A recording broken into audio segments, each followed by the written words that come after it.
Hindi naging maganda yung New Year ko mga ka-hunter dahil pagdating ko dito sa aking mga inaalagang labuyo ay isa ang kinatay ng musang. Nadali si Paos at talagang kawawa. Ito yung naging itsura na nang maabutan ko dito. Yan mga ka-hunter, yung lubid nga ay binat pa.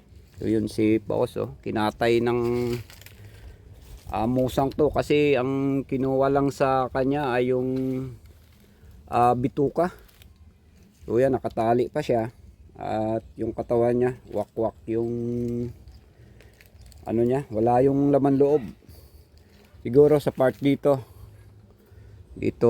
dumaan yung musang dyan, dumaan dyan sa puno ng mangga o kaya dito sa parte kasi dyan talagang maano na dyan masukal na, wala nang ano dyan.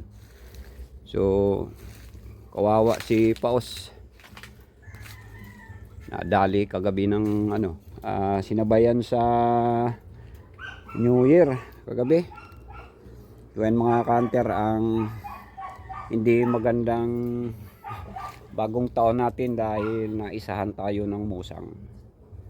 Ang musang mga kalagalag ay bituka ng manok ang kanilang tinitira o kinakain, kaya ang mahirap dito, hindi tayo makakapaglagay ng manok na bitaw o nakatali dahil ang musang kapag nakadali yan ng isa, yan ay babalik at babalik. Mahirap din matsimpuhan pero kailangan nating madali yung ganyang tumitira sa ating mga alagang manok o labuyo. Tayo ay hindi magiging kampante mga ka-hunter dahil naisan tayo ng musang, ay talagang titirahin niya yung mga labuyo ko dito. Gabi-gabi sasalakay diyan dahil kapag yan ay nagutom at alam niyang meron ditong madadali, ay talagang babalik at babalik yung ating kalaban na yan sa ating mga alagang labuyo. So buti kung sa baba siya dumadaan para mabitik natin, pero kung sa mga punong kahoy tulad nito, sumasampa sila dyan.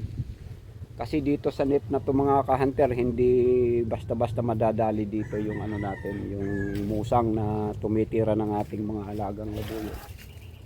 Hindi kaya nito, hindi sila dito basta-basta hindi tulad ng sawa madadali nito. So yan mga ka-hunter, hindi magandang bagong taon sa nangyari sa ating isang alagang si Paos. So sayang na isan tayo ng musang. So yun siya mga kalagalag, talagang tanggal yung niya, wala yung laman loob. Yun,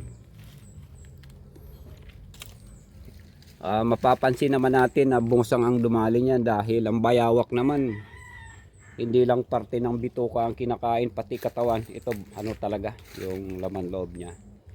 So yan, meron tayong kalaban dito.